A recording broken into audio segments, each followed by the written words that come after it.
Hapo niko shambani kwa mkulima mzee wangu, anaitwa Mzee Amiri. Ni mzee ambaye uko Mbeya, Mbalizi, kijiji kinaitwa Iwala. Mzee huyu aliweza kupata elimu ya Super Grow, mbolea yetu ya asili, na ameweza kuitumia kwenye mahindi yake kutoka kwenye kupandia. Sasa tunataka tupate ushuhuda kwa mzee. Mzee vipi? Shikamoo mzee wangu. Marhaba. Habari za majukumu zaidi? Salama tu. Kwema kabisa. Mzee, ulipata elimu ya Super Grow kaanza kupandia mahindi. Vipi, umeionaje mbolea yetu ya Super Grow? Hii mbolea nilikuwa nikidharau. Ndio. Sasa wakati yanaota tu, kaota kama hayana mbolea. Ndio. Siku ya 3 nakuja kuangalia nikakuta mahindi yamebadilika. Yamebadilika. Haya, enda wiki nyingine. Nikakuta mahindi mazuri. Ndio. Mazuri kweli. Haya, umefika muda wa kuweza kuweka na kukuzia. Nikaja nikaweka. Nikakuta mahindi bado yanabadilika. Sasa inatakiwa tena nirudie kuweka ya pili. Lakini ulisema pia ulivyokuchanganya ile mbegu yako ya mahindi ulikuwa na izarau. Mbegu kuna sehemu ilipelea, ukaamua kwenda kupondea mbolea zile za kawaida zingine. Vipi matokeo yake ulivyopandia zile na hizi? Nikaona kule niliko pandia dafu. Mnasema dapu. Matokeo yake yakaanza yanafisi. Hata leo hii ukienda kuangalia utakuta yenyewe yako chini. Yako chini. Yako chini. Sawa mzee wangu. Unawashauriji wakulima ambao bado wana imani ndogo na Super Grow? Jamani, usijali 2000 na miangapi. 200,000 usijali. Ila kwa vile mihindi hayana soko, tulimage yakula.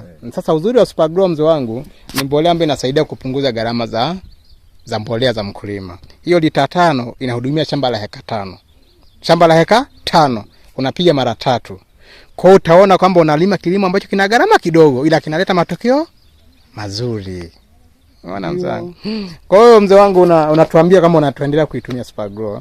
Mimi nitaendelea kutumia na kuwashawishi wenzangu, wakulima wenzangu kwamba jamani, kazi zingine marahaba.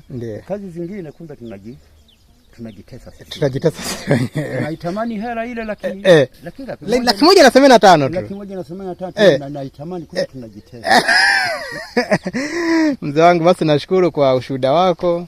Tutaendelea kukutembelea angalau kukupa elimu zaidi ya Super Grow.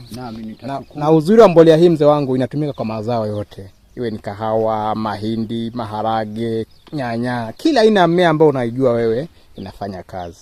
Nashukuru sana. Mzee wangu. Angalia hata hiyo kahawa jinsi ilivyobadilika. Ndio, na hiyo ulifanikiwa kuipiga? Ni nyeusi. Umeona mzee wangu? Nimechanganya na hiyo kwa niliweka hiyo keni. Ndio. Nilipoweka keni. Ndio nikapiga hiyo. Ukapiga. Sawa. Kwa hiyo mzee unaona kuna mabadiliko makubwa zaidi. Mabadiliko makubwa sana. Mjani na hasa kitu ambacho hujakijua mzee wangu, chakula cha mmea kinaingia kupitia majani. Yaani ili mmea uzae zaidi, majani ndio yanafanya mmea unazaa zaidi. Kwa hiyo mimea ikiwa na majani ambayo yanasuasua, yana unjano ambao haueleweki, uzaji wako unakuwa mdogo. Sijui mzee wangu. Lakini pia kingine, kuna hali ya kudondosha matunda kwa kahawa. Mara nyingi nasababisha sababu ni mbili. Aidha wakati mmea unatengeneza yale maua kabla ya kuachana kuna wadudu wanaingia mle. Au sababu nyingine kubwa zaidi ni mbolea za chini.